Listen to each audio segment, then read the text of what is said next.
Okay, so AI Michael Jackson, AI Tupac, AI Kobe. Have you been seeing those in your newsfeed? No, I haven't. Thankfully not. You're lucky, because I've seen quite a few on my feed, and the at least you've seen some of Sam Altman stealing GPUs at some stores or something. Yeah, I've seen that one. I've seen that one.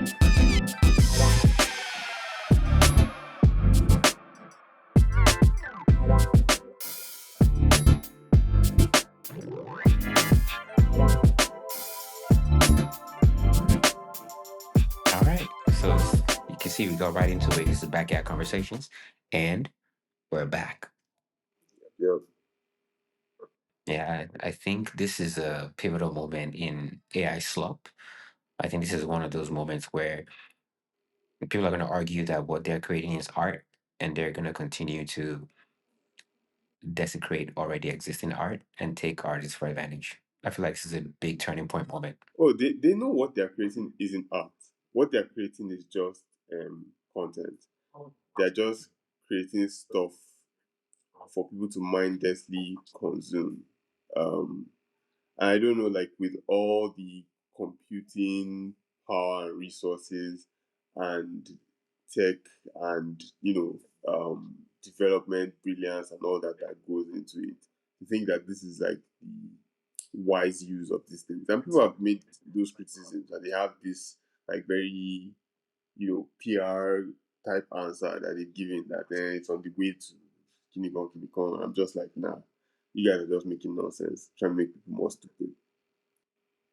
All right, so I feel like we started off with this Sora and all this AI craziness because of how prevalent it has become, especially in this past week, where people with invites and codes into Sora 2 were able to get in there and start prompting Hmm. all this new AI generated video. This is just about a week and a half after Meta announced Vibes, which is supposed to be some AI slop app where you infinitely scroll just AI generated content. Yep. And this is I might sound dramatic, but I think this is about as evil as it gets when it comes to content creation and slop and getting people hooked on absolute nonsense. Exactly. Like the user generated content was distracting enough. You know, Yep.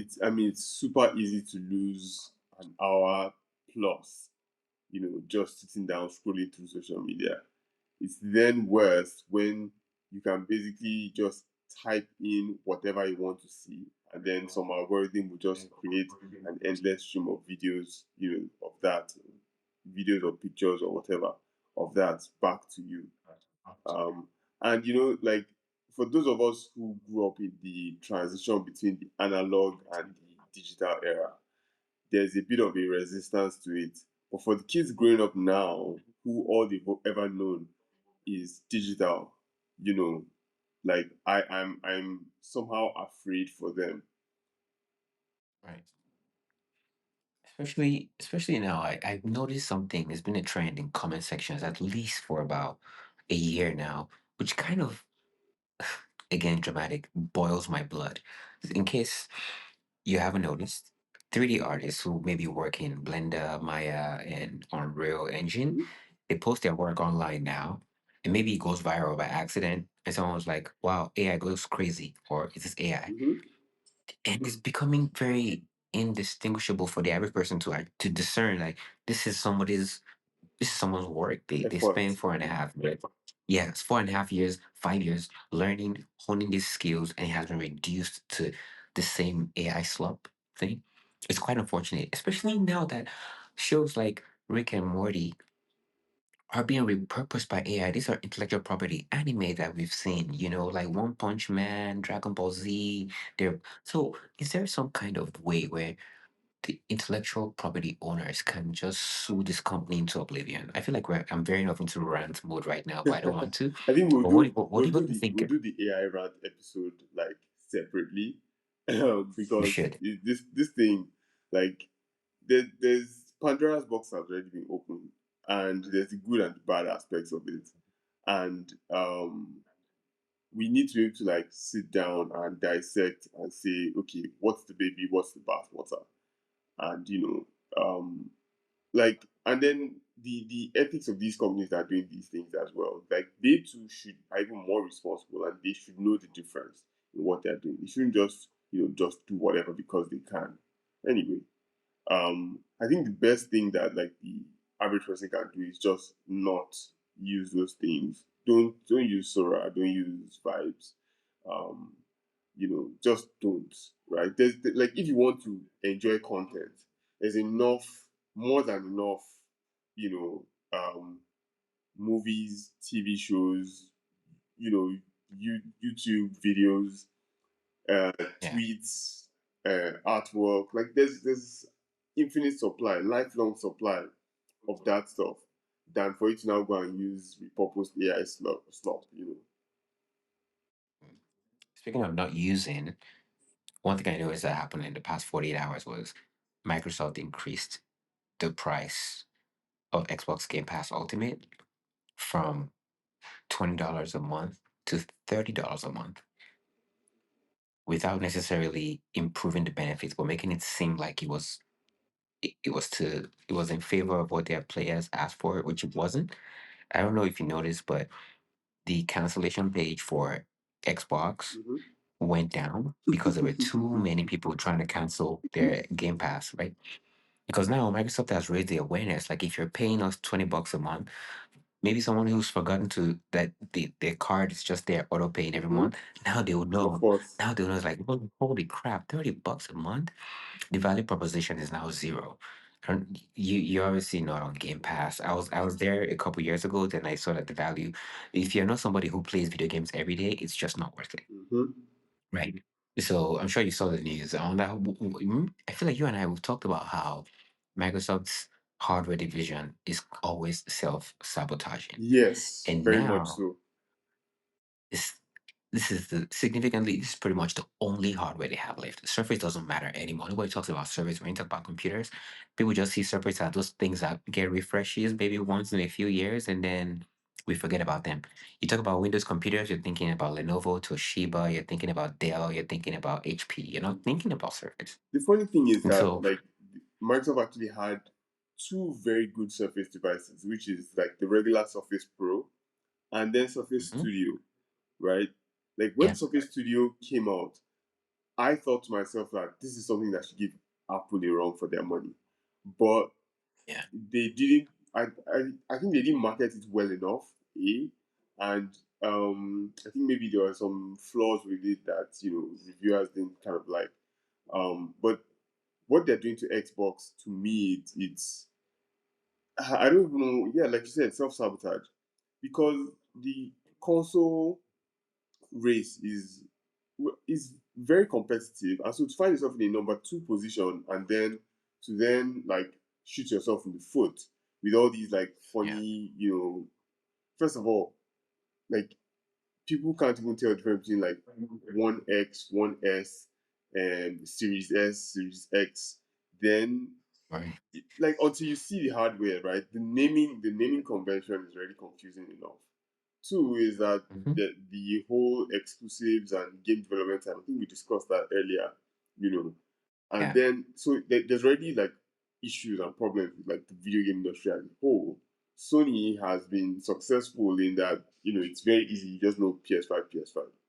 Um, yeah. Microsoft is now trying to push, and then they're now trying to push this whole like everything is an Xbox, or Xbox via your PC, or It's Xbox all via, about the cloud.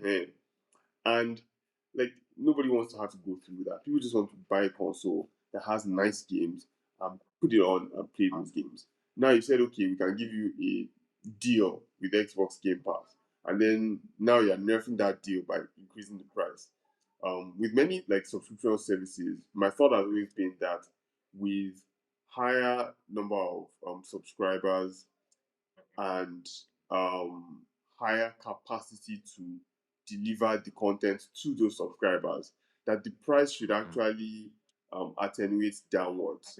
So we should be expecting, these prices to be going down, or at least stay. But everybody who's in the subscription business is increasing prices. The I know that yes, there's a cost to publishing and producing and a lot of these things. there's operating costs, there's running costs. But I mean, those costs, the marginal cost to deliver something to far more people, right? To say 1 million people, you should be able to do it for a lot less per unit or per subscriber than if you were delivering to just 1,000 people. So when they are increasing all these prices, and I mean, customers are going to be price conscious as well. So if they are increasing prices, people are going to, it's like classic economics, demand and supply. Anyway, they'll learn. They'll see the numbers and they'll try and figure out. I hope they can figure out something because I also want there to be like decent competition in any industry, including the console industry.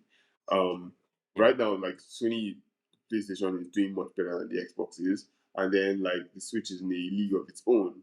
But if Xbox were to now lose the way like Sega lost in the 2000s, um, they'll just make it narrower, and then that can now make Sony act like a monopolist and increase their own prices.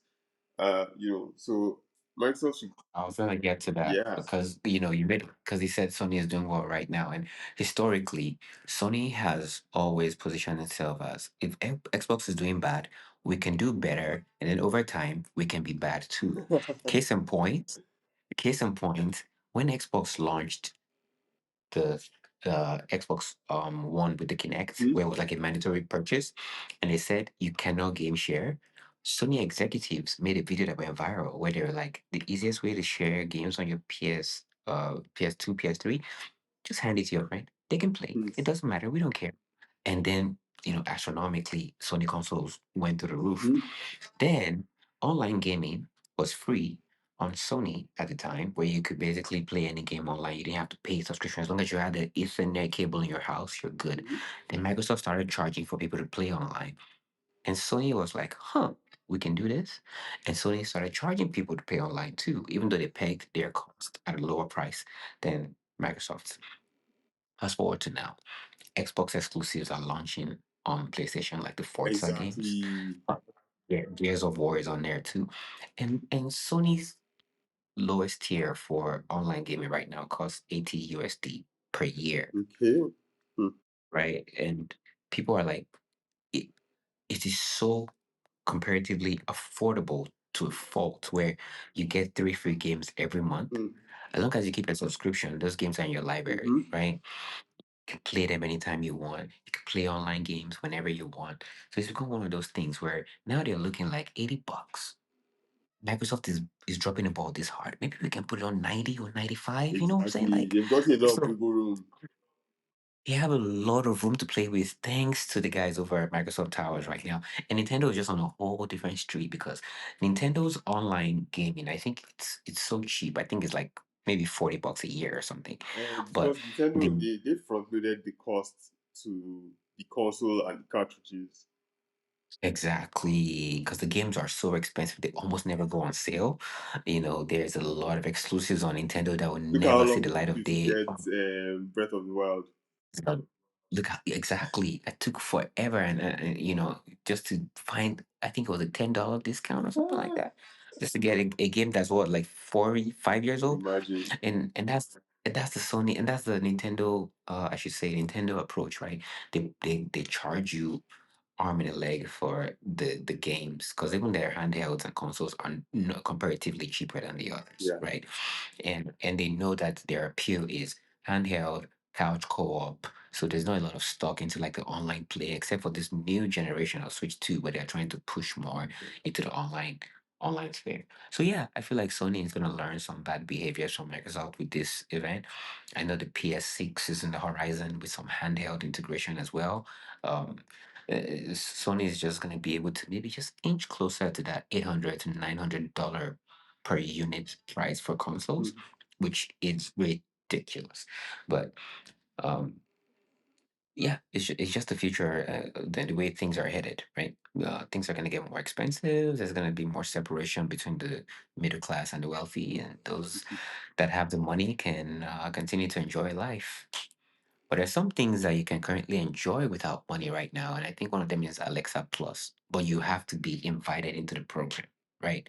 So For now. Alexa Plus for now. So Alexa Plus doesn't have a commercial model yet, I don't think. But Really? they're looking for a way exactly, which I was shocked when I found out too. So I saw the head of Alexa, I think that's his title, Panos Panay. You might know him. He was on Bloomberg basically a couple of days ago talking about how yeah, right now with Alexa Plus, they're still testing, right? Mm. They don't know, they don't know what's going to come of it. So if you're going to be able to test Alexa Plus, if you want to be able to test it, you have to be invited. And very soon they'll obviously roll out the prices and tell people how much it costs. But the best thing I think about Alexa Plus is they made it backwards compatible for as many as like what 11-year-old devices, Hmm. which Okay. to me is wild. They're not taking the Apple approach where if you have any iPhone older than 15 or 15 15 plus, Pro. you don't get Yeah. Apple Yeah. Intelligence. Pro, you don't get Yeah, but Apple that's also Intelligence. So because Amazon is probably doing everything in the cloud. Yeah. exactly. And I know you have apprehensions of like an always on, always listening device in your house. And that is Amazon's specific target audience Mm-hmm. in the home Mm-hmm. because no one's gonna walk around with Alexa in their pocket, right? Everyone's gonna call you crazy. Even if you have a power bank, you connect your Alexa, you put it in your backpack, you're like Alexa, no one's gonna do that. So it's interesting to see, they launched a bunch of new devices too this past week, Yeah, right? the new Echo stuff. The new Echoes. They all look nice. There's a bit of it still looks Echo, but like a bit of a design tweak, Yeah. right? And and it's direct competition. I think going forward will be not only the Google Hub devices, which I give Google 2 years. I feel like they're going to cancel those products, like they always do all their products. They're just gonna end up saying, "Hey, we don't make these devices anymore. Goodbye." I would like for them to prove me wrong because we need a lot of competition in that space, right? Mm-hmm. Then the home pods, I won't say they're direct competition right now because Siri is still kind of awful on the home pods. Yeah. However, I'm sure you heard that internally they've tested their version of ChatGPT at Apple and it's up to par with ChatGPT internally, but it's something that we'll never see released to the public because they're not gonna release it as an app. It's just gonna be back-end Integrated integrated. into. And what I'm Yeah. curious about is that is this like a replacement for or an addition to the on-device LLM? I think it's more the latter. I think it's going to be an addition in the sense that right now, for the behavior of Siri is so inconsistent Mm-hmm. across devices. So I see people on Reddit ask you a simple question like to set a timer, and I do the same thing on my phone. It works. For some people, it doesn't work, and so this model I think is supposed to make sure there's some kind of consistency across all devices, Mm-hmm. where you ask a simple question like "What's the weather outside?" or "Do I need an umbrella?" and you get a direct answer. Mm-hmm. But what's even more important is the intelligence that's supposed to be context aware every time for Siri that Mm-hmm. we're waiting for. And earliest is I think spring summer 2026. So yeah, still a ways from there. Well, So I need Alexa to stay in the game and keep doing what they do. I think like so when it comes to like um home automation, AI chat, speech command computing and all that. I think Yeah. Google is still like at the top of the game with And the Nest Nest, devices yeah, synergizing with Google Hub. and exactly, and then even the like on your phone, Gemini and all that, I Yeah. think Google, But don't forget that Amazon bought Ring. Amazon owns the Ring cameras now, yeah, right? yeah, yeah, yeah, And they're very popular. Yeah, I think they're probably the the most most popular, popular cameras. yeah, Yeah. doorbell camera.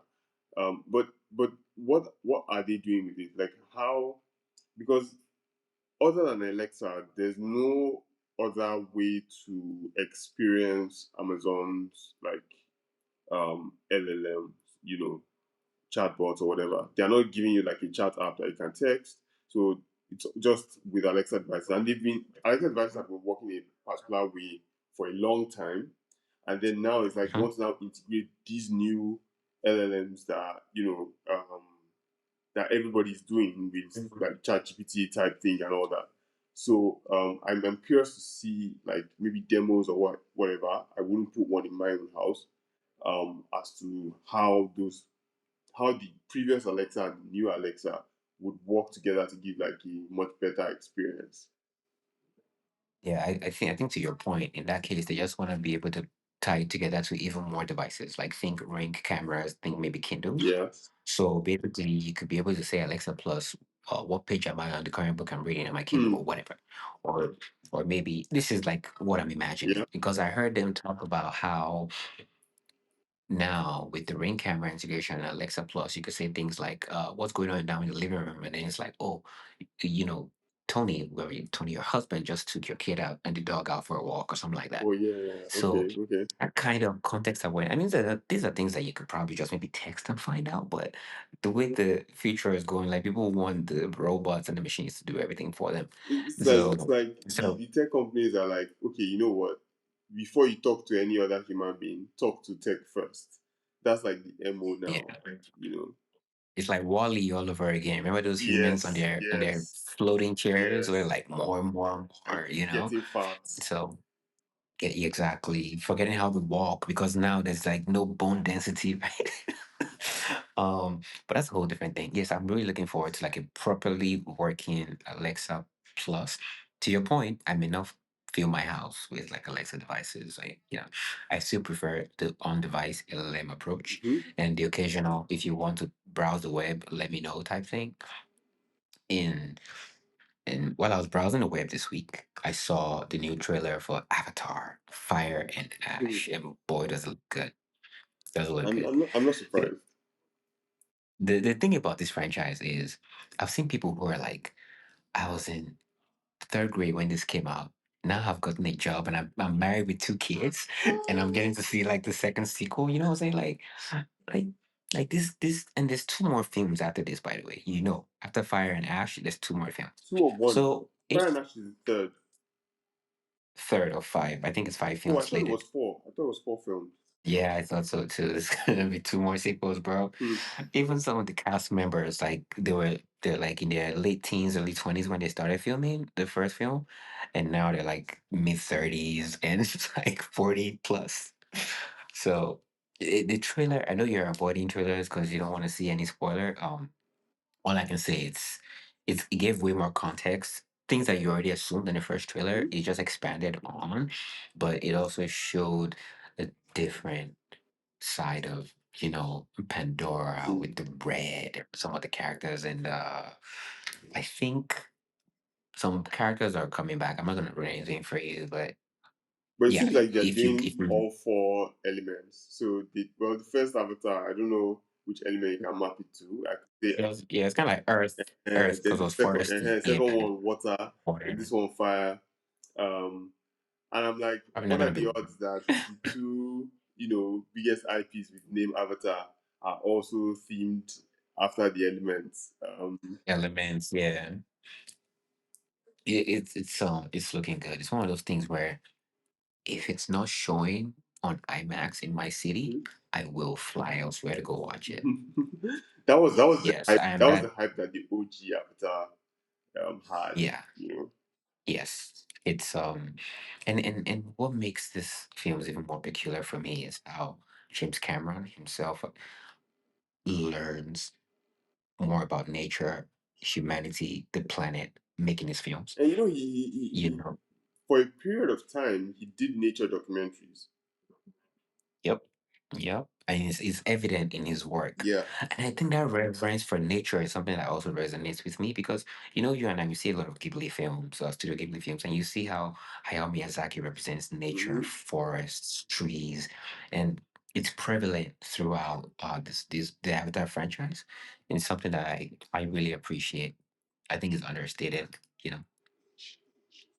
So yeah, I think we can end on that note. Avatar trailer, we talked about AI Slop. We talked about the console wars. I don't know if it's still a war anymore. It's looking more like a beatdown and Alexa Plus. But yeah, it's backyard conversations. You know where to find us. Hit us up. Keep those 5-star reviews coming. You know what it is. But you got something else to talk about? That book. Why are you asking me? Why are you asking Just me? checking. Why are you asking Um, me? I guess it's a wrap then. It's backyard conversations. We're out.